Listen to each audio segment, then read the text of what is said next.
Selamat datang di channel YouTube saya, Dimas Tanto Channel. Para pendidik yang berdedikasi dan pembelajar yang tak kenal lelah, di video kali ini kita akan membahas 10 soal pretest dan UKM PPG guru kelas SD. Jadi, jika teman-teman sedang berjuang untuk meraih impian menjadi guru profesional, Anda sudah berada di tempat yang tepat untuk belajar bersama-sama. Oke, kita mulai soal yang pertama. Bacalah dengan cermat ilustrasi berikut. Seorang guru sekolah dasar mempersiapkan dan merancang pembelajaran dengan maksimal. Bahan ajar disiapkan secara matang dengan penataan informasi yang terstruktur, agar proses berpikir anak berjalan maksimal. KBM ditata sedemikian rupa, agar anak-anak dapat mengoptimalkan sejumlah proses berpikir dan bertindak. Guru amat yakin bahwa proses belajar lebih dari sekedar relasi antara stimulus dan respon. Melalui KBM yang ditata dengan baik, anak-anak dapat memahami dengan baik situasi yang dihadapi, sehingga anak-anak diharapkan dapat memecahkan masalahnya sendiri. Ilustrasi ringkas di atas membawa pemahaman kita bahwa guru tersebut meyakini kebenaran teori perkembangan A. Psikoanalitik, B. Ekologis, C. Etologis, D. Kognitif, E. Sosial. Berdasarkan ilustrasi yang diberikan, guru tersebut meyakini kebenaran teori perkembangan kognitif. Jadi jawaban yang tepat adalah D. Kognitif. Penjelasannya seperti ini. Teori perkembangan psikoanalitik A yang dikembangkan oleh Sigmund Freud berfokus pada aspek-aspek psikodinamika, konflik internal, dan pengaruh pengalaman masa kecil terhadap perkembangan individu. Ilustrasi tersebut tidak memberikan indikasi yang terkait dengan teori ini. Teori perkembangan ekologis atau pilihan B yang dikembangkan oleh Uri Bronfenbrenner menekankan pentingnya konteks sosial, lingkungan, dan interaksi dalam memahami perkembangan individu. Ilustrasi ini tidak secara spesifik menunjukkan pendekatannya. Kemudian pilihan yang C yaitu teori perkembangan etologis itu berfokus pada perilaku hewan dan faktor-faktor alamiah yang mempengaruhi perkembangan mereka. Jadi ini juga tidak relevan dengan konteks ilustrasi yang berkaitan dengan pembelajaran manusia. Nah, pilihan yang D, teori perkembangan kognitif yang dikembangkan oleh Jan Piaget menekankan pada perkembangan proses berpikir dan pemahaman anak. Dalam ilustrasi tersebut, guru meyakini bahwa pembelajaran yang terstruktur dan penataan informasi yang matang akan membantu anak-anak dalam proses berpikir, pemecahan masalah, dan pemahaman situasi yang dihadapi. Hal ini konsisten dengan prinsip-prinsip perkembangan teori kognitif Piaget. Lalu pilihan yang kelima yaitu teori perkembangan sosial yang dikembangkan oleh Lev Vygotsky menekankan perkembangan interaksi sosial dan lingkungan dalam perkembangan individu. Meskipun ilustrasi tersebut menyoroti proses belajar yang lebih dari sekedar stimulus dan respon, tidak ada indikasi yang spesifik tentang interaksi sosial atau pendekatan Vygotsky dalam ilustrasi tersebut. Jadi jawabannya adalah D, kognitif. Baik, soal yang berikutnya. Pancasila sebagai pandangan hidup bangsa Indonesia memiliki nilai-nilai yang menjadi pedoman bersikap dan bertingkah laku bangsa Indonesia dalam interaksi dengan sesamanya. Perkembangan masyarakat di era global menjadi manusia Indonesia dengan mudah berinteraksi dengan nilai-nilai dari luar negeri. Sikap dalam menjaga identitas dan kepribadian Indonesia ditunjukkan dalam bentuk A. Menggunakan barang-barang produk luar negeri. B. B. Menganggap rendah budaya daerah dan membanggakan budaya asing. C. Mempertahankan pola hidup yang sesuai dengan nilai-nilai luhur budaya bangsa. D. Selalu mengikuti tren mode internasional. E. Mempertahankan budaya asing untuk dijadikan pola sikap yang dimiliki. Nah, jawaban yang benar adalah ini. Sikap dalam menjaga identitas dan kepribadian Indonesia dapat ditunjukkan dalam bentuk mempertahankan pola hidup yang sesuai dengan nilai-nilai luhur budaya bangsa. Jadi jawaban yang tepat tadi adalah C. Penjelasannya seperti ini. Pernyataan tersebut mengarah pada pentingnya mempertahankan nilai-nilai dan budaya Indonesia sebagai bagian dari identitas dan kepribadian bangsa. Memilih untuk mempertahankan pola hidup yang sesuai dengan nilai-nilai luhur budaya bangsa adalah salah satu cara untuk menunjukkan sikap tersebut. Hal ini termasuk menghargai dan mengamalkan nilai-nilai Pancasila sebagai pandangan hidup bangsa Indonesia, serta menjaga keberagaman budaya daerah yang ada di Indonesia. Pilihan A itu kurang tepat, menggunakan barang-barang produk luar negeri karena secara tidak langsung mencerminkan sikap menjaga identitas dan kepribadian Indonesia, karena produk luar negeri tidak selalu berkaitan dengan budaya Indonesia. Pilihan B, menganggap rendah budaya daerah dan membanggakan budaya asing, ini bertentangan dengan sikap dalam menjaga identitas dan kepribadian Indonesia. Karena menghargai budaya daerah dan menghargai budaya asing adalah sebagai bentuk keberagaman dan lebih konsisten dengan pandangan Pancasila. Pilihan D, selalu mengikuti tren mode internasional, tidak secara khusus berkaitan dengan nilai-nilai luhur budaya bangsa Indonesia. Pilihan E, mempertahankan budaya asing untuk dijadikan sikap yang dimiliki, juga bertentangan dengan sikap dalam menjaga identitas dan kepribadian Indonesia. Baik, soal berikutnya. Proklamasi Kemerdekaan Indonesia dilaksanakan pada hari Jumat 17 Agustus 1945 atau tanggal 17 Agustus 2605 menurut tahun Jepang, yang dibacakan oleh Soekarno dengan didampingi oleh Muhammad Hatta di sebuah rumah hibah dari Farats Marta di Jalan Pegangsaan Timur nomor 56 Jakarta Pusat.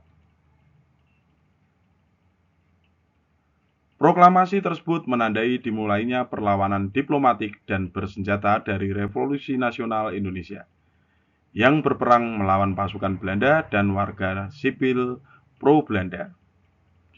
Hingga Belanda secara resmi mengakui kemerdekaan Indonesia pada tahun 1949.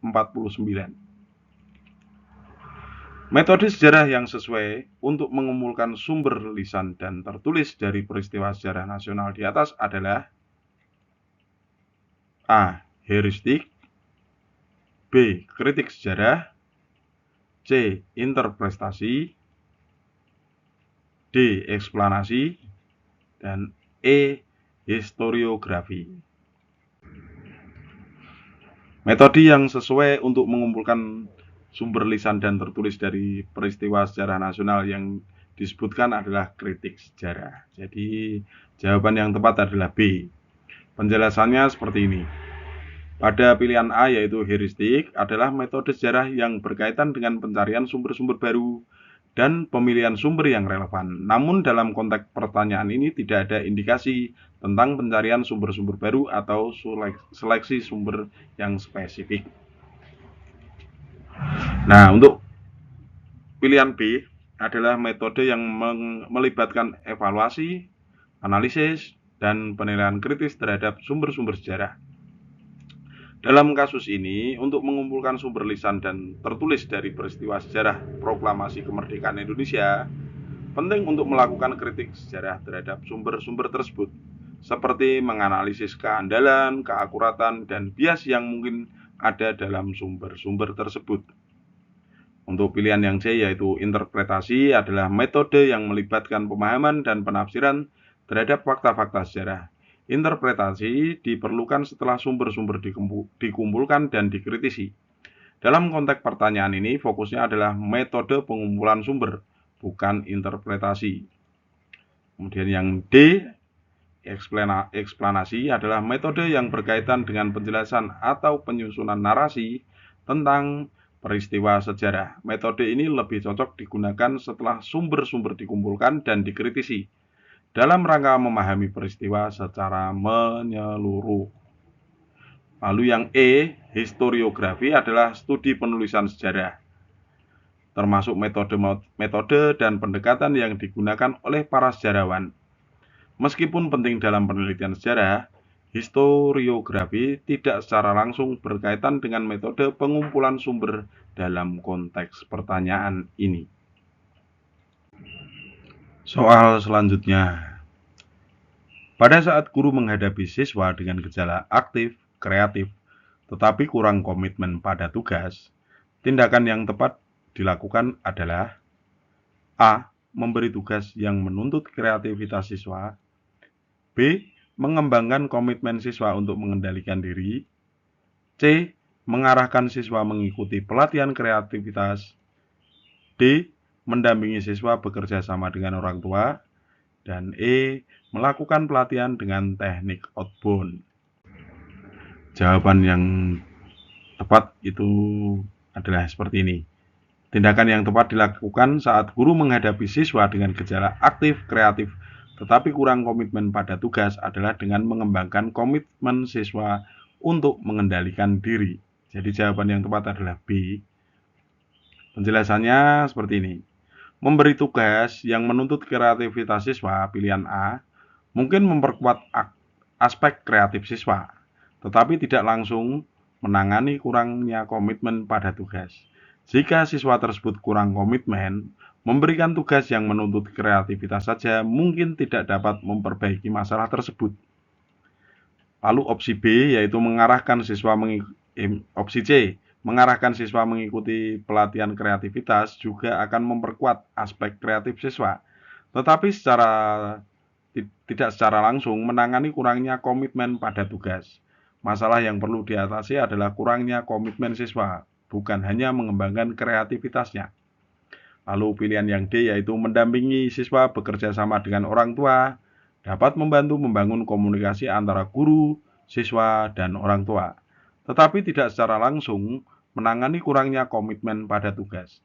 Peningkatan komitmen siswa pada tugas seharusnya lebih melibatkan strategi yang lebih fokus pada siswa itu sendiri. Lalu untuk pilihan yang E, yaitu melakukan pelatihan dengan teknik outbound, mungkin bermanfaat dalam memperkuat keterampilan sosial dan pengembangan diri siswa, tetapi tidak secara langsung menangani kurangnya komitmen pada tugas. Tindakan yang lebih tepat harus lebih terfokus pada membangun komitmen siswa terhadap tugas-tugas yang diberikan. Baik, soal selanjutnya. Badan Pusat Statistik mencatat rata-rata pendapatan domestik bruto per kapita penduduk Indonesia pada tahun 2016 mencapai 12,4 juta, meningkat dibandingkan pada tahun 2015 sebesar 11,5 juta. Pendapatan per kapita penduduk Indonesia pada tahun lalu setara dengan US dolar 4.349,5. Berdasarkan data di atas, dapat memberikan gambaran tentang A. Tingkat kesejahteraan bangsa Indonesia masih sangat rendah. B. Tingkat pendapatan penduduk rata-rata di semua wilayah Indonesia tinggi. C. Kemampuan ekonomi rumah tangga penduduk Indonesia sudah cukup tinggi. D. Kemampuan ekspor dan impor barang dan jasa cukup kompetitif. E. Indonesia telah masuk dalam kelompok negara maju dengan pendapatan yang cukup. Baik, pembahasannya ini. Berdasarkan data yang diberikan, dapat ditarik beberapa kesimpulan sebagai berikut. Untuk yang pertama yaitu tingkat kesejahteraan Indonesia masih sangat rendah, meskipun terjadi peningkatan pendapatan per kapita dari 11,5 juta menjadi 12,4 juta pada tahun berikutnya. Angka tersebut masih tergolong rendah jika dibandingkan dengan tingkat kesejahteraan negara-negara maju. Selain itu, pendapatan per kapita yang setara dengan US dollar 4.349,5 juga menunjukkan bahwa Indonesia belum mencapai tingkat pendapatan yang tinggi secara global. Nah, untuk pilihan yang B yaitu tingkat pendapatan penduduk rata-rata di semua wilayah Indonesia tinggi, tidak ada informasi yang menunjukkan bahwa hal tersebut ada. Lalu yang C, kemampuan ekonomi rumah tangga Indonesia sudah cukup tinggi. Informasi yang diberikan hanya mengacu pada pendapatan per kapita, bukan pada kemampuan ekonomi rumah tangga secara spesifik. Oleh karena itu, tidak dapat disimpulkan bahwa kemampuan ekonomi rumah tangga penduduk Indonesia sudah cukup tinggi. Lalu yang D, kemampuan ekspor dan impor barang dan jasa cukup kompetitif. Informasi mengenai kemampuan ekspor dan impor barang dan jasa tidak dapat diambil dari data yang diberikan. Data tersebut hanya berkaitan dengan pendapatan per kapita penduduk Indonesia. Lalu yang E yaitu Indonesia telah masuk ke dalam kelompok negara maju dengan pendapatan yang cukup. Berdasarkan data yang diberikan, tidak dapat disimpulkan bahwa Indonesia telah masuk dalam kelompok negara maju. Pendapatan per kapita yang masih sangat atau relatif rendah menunjukkan bahwa Indonesia masih memiliki jalan yang panjang untuk mencapai tingkat pendapatan yang cukup dikategorikan cukup sebagai negara maju. Jadi pilihan jawaban yang tepat adalah A, yaitu tingkat kesejahteraan bangsa Indonesia masih sangat rendah. Soal berikutnya. Guru akan mengajarkan KD, menggali isi dan amanat puisi yang disajikan secara lisan dan tulis dengan tujuan untuk kesenangan.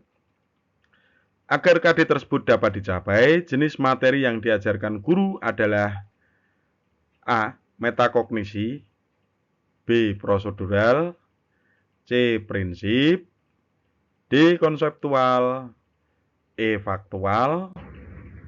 Baik, pembahasannya seperti ini ya. Berdasarkan tujuan KD, menggali isi dan amanat puisi yang disajikan secara lisan dan tulis dengan tujuan untuk kesenangan. Jenis materi yang diajarkan guru akan cenderung berfokus pada aspek konseptual. Jadi yang tepat adalah pilihan D, yaitu konseptual. Penjelasannya pada pilihan A, metakognisi, berkaitan dengan pemahaman dan pengendalian diri terhadap proses berpikir dan belajar. Meskipun penting dalam proses pembelajaran, metakognisi tidak secara langsung berkaitan dengan menggali isi dan amanat puisi. Lalu B, prosedural, berkaitan dengan langkah-langkah prosedur atau teknik yang harus dilakukan dalam menguasai keterampilan atau konsep. Namun, dalam konteks KD yang diberikan, fokusnya lebih pada pemahaman makna dan amanat puisi daripada prosedur khusus. Lalu untuk pilihan yang C, yaitu prinsip, berkaitan dengan aturan atau pedoman yang berlaku dalam suatu bidang. Namun KD yang diberikan tidak secara khusus menyebutkan prinsip-prinsip yang harus diajarkan. Lalu pilihan D tadi konseptual, berkaitan dengan pemahaman konsep-konsep termasuk pemahaman terhadap isi dan amanat puisi. Guru akan mengajarkan tentang pemahaman struktur puisi, gaya bahasa, tema, dan pesan yang terkandung dalam puisi. Lalu pilihan yang E, faktual, berkaitan dengan pengetahuan tentang fakta-fakta yang ada. Meskipun ada beberapa fakta yang mungkin diperkenalkan dalam konteks puisi, fokus utama KD ini adalah pada pemahaman dan penggalian makna, bukan sekedar fakta-fakta. Jadi untuk soal ini, jawaban yang tepat adalah D, konseptual. Baik, soal selanjutnya. Cermatilah ilustrasi berikut. Dalam mengajarkan kompetensi dasar berbicara bahasa asing, seorang guru memberikan teks untuk dilatihkan secara intensif kepada siswa. Guru mempunyai keyakinan bahwa bahasa itu adalah kebiasaan. Jadi kalau siswa ingin berbahasa secara aktif, ia harus banyak melakukan praktik dan latihan. Ilustrasi itu memberikan petunjuk bahwa guru menganut teori belajar A. Kognitif, B. Integratif, C. Sosial, D. Konstruktivistik, E. Behavioristik. Baik, berdasarkan ilustrasi yang diberikan tadi, dapat disimpulkan bahwa guru menganut teori belajar yang bersifat behavioristik. Jadi yang tepat adalah jawabannya E, behavioristik. Penjelasannya seperti ini. Teori belajar kognitif atau pilihan A menekankan pada pemrosesan informasi, pemahaman, dan penggunaan pengetahuan dalam pembelajaran. Namun, dalam ilustrasi tersebut, fokus guru adalah pada praktik dan latihan untuk membentuk kebiasaan berbicara bahasa asing, bukan hanya aspek kognitif semata. Lalu untuk pilihan yang B, teori belajar integratif menggabungkan antara berbagai teori dan pendekatan pembelajaran. Namun tidak ada indikasi dalam ilustrasi tadi bahwa guru menerapkan pendekatan integratif. Lalu yang C, teori belajar sosial berfokus pada interaksi sosial dan pembelajaran melalui pengamatan dan partisipasi dalam komunitas. Namun dalam ilustrasi tadi, fokus guru adalah pada latihan dan praktik secara intensif, tidak secara khusus menekankan interaksi sosial.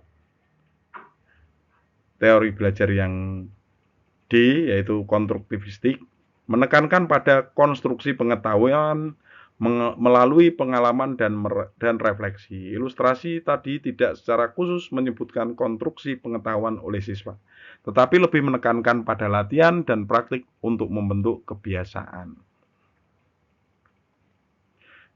Pilihan yang kelima yaitu E, teori belajar behavioristik menekankan pada perubahan perilaku yang terjadi melalui stimulus dan respon. Dalam ilustrasi, guru mengajukan latihan dan praktik secara intensif untuk membentuk kebiasaan berbicara bahasa asing yang sesuai dengan pendekatan behavioristik. Jadi jawaban yang tepat adalah E, behavioristik. Oke, soal selanjutnya.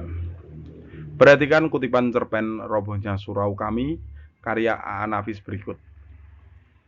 Tidak, kesalahan engkau, karena engkau terlalu mementingkan dirimu sendiri. Kau takut masuk neraka, karena itu kau taat bersembahyang. Tapi engkau melupakan kehidupan kaummu sendiri, melupakan kehidupan anak istrimu sendiri, hingga mereka itu kucar-kacir selamanya. Itulah kesalahanmu yang terbesar, terlalu egoistis. Padahal engkau di dunia berkaum, bersaudara semuanya. Tapi engkau tidak memperdulikan mereka sedikit pun. Dari struktur teks, kutipan teks tersebut tergolong ke dalam A. Pencapaian konflik, B. Komplikasi, C. Resolusi, D. Puncak konflik, E. Evaluasi atau komentar. Jawaban yang benar adalah ini. Berdasarkan kutipan cerpen Robohnya Surau Kami karya A. Nafis yang diberikan, struktur teks tersebut tergolong ke dalam komplikasi. Jadi jawaban yang tepat adalah B, komplikasi. Penjelasannya,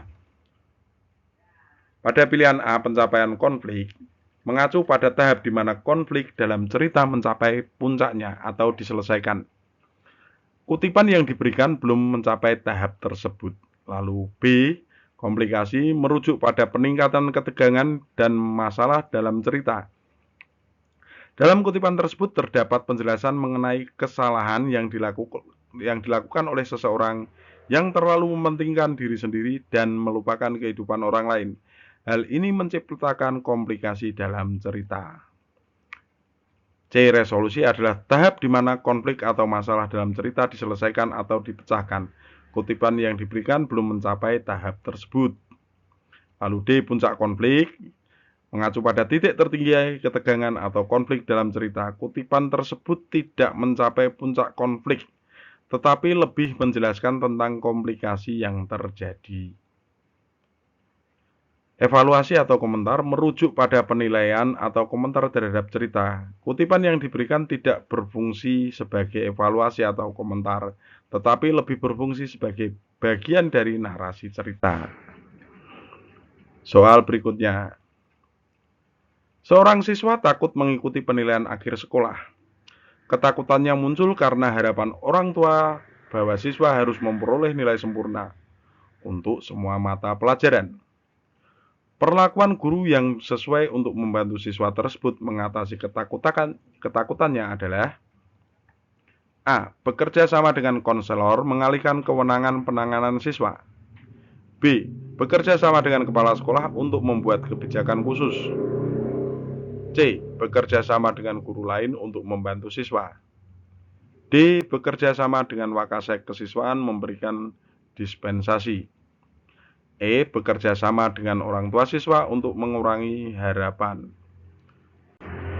Baik, penjelasan soal tadi seperti ini. Jawaban yang tepat adalah E, yaitu bekerja sama dengan orang tua siswa untuk mengurangi harapan. Penjelasannya, bekerja sama dengan konselor mengalihkan kewenangan penanganan siswa mungkin membantu dalam memberikan dukungan dan bimbingan emosional kepada siswa, tetapi tidak secara langsung menangani harapan yang berlebihan dari orang tua. Fokus tindakan yang tepat adalah mengurangi harapan tersebut. B. Bekerja sama dengan kepala sekolah untuk membuat kebijakan khusus mungkin tidak diperlukan dalam kasus ini, karena masalahnya lebih terkait dengan harapan orang tua yang berlebihan dan kecemasan siswa, bukan kebijakan sekolah yang harus diubah. C. Bekerja sama dengan guru lain untuk membantu siswa bisa jadi langkah yang baik dalam memberikan dukungan dan membangun lingkungan belajar yang inklusif, tetapi tidak secara langsung menangani harapan yang berlebihan dari orang tua siswa tersebut. D. Bekerja sama dengan wakasek memberikan dispensasi mungkin tidak diperlukan jika masalah utamanya adalah harapan yang berlebihan dari orang tua. Memberikan dispensasi bukan solusi jangka panjang dan bisa mempengaruhi standar penilaian yang adil bagi semua siswa. Jadi pilihan yang E, yaitu bekerja sama dengan orang tua siswa untuk mengurangi harapan, merupakan tindakan yang paling tepat dalam situasi ini. Guru dapat berkomunikasi dengan orang tua siswa, menjelaskan tentang dampak harapan yang terlalu tinggi, dan mengajak mereka untuk meredakan tekanan yang mereka berikan kepada siswa. Dengan bekerja sama dalam mengurangi harapan yang berlebihan, siswa dapat merasa lebih lega dan bebas dari tekanan yang memicu ketakutannya. Oke, soal terakhir. Seseorang memilih pendidik sebagai profesinya.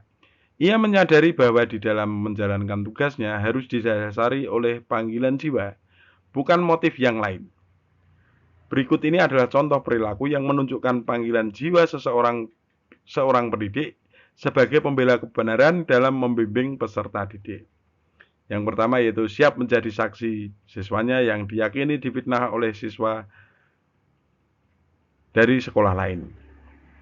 B. Siap membela nama baik sekolah dengan taruhan profesinya. C. Berusaha menghindar dari kemungkinan terjadi konflik antar sejawat. D. Memenuhi panggilan kepala sekolah karena ada kasus kedisiplinan. E. Menjawab pertanyaan wali murid dengan jawaban yang menyenangkan. Oke, penjelasannya seperti ini. Jawaban yang tepat adalah A, yaitu siap menjadi saksi siswanya yang diyakini difitnah oleh siswa dari sekolah lain. Penjelasannya, siap menjadi saksi siswanya yang diyakini difitnah oleh siswa dari sekolah lain menunjukkan sikap seorang pendidik yang bersedia melindungi dan membela kebenaran. Dalam situasi ini, pendidik mengambil peran sebagai saksi untuk membantu siswanya yang difitnah dan memastikan kebenaran terungkap. Tindakan ini mencerminkan panggilan jiwa pendidik yang berkomitmen untuk melindungi peserta didiknya dan menegakkan kebenaran. Pada pilihan B, C, D, dan E tidak secara langsung terkait dengan perilaku pembela kebenaran dalam membimbing peserta didik. Karena siap membela nama baik sekolah dengan taruhan profesinya pada pilihan B lebih berkaitan dengan perlindungan reputasi sekolah daripada pembelaan kebenaran yang membimbing peserta didik.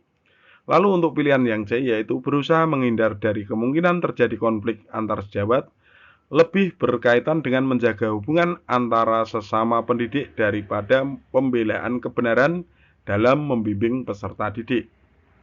Lalu untuk opsi yang D, yaitu memenuhi panggilan kepala sekolah karena ada kasus kedisiplinan, lebih berkaitan dengan tugas dan tanggung jawab sebagai pendidik daripada pembela kebenaran dalam membimbing peserta didik.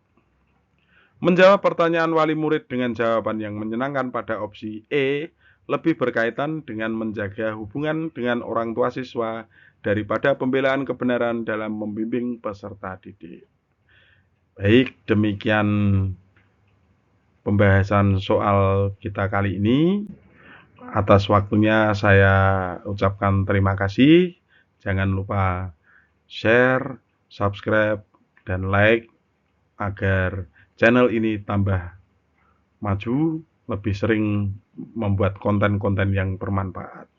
Terima kasih, sampai jumpa kembali.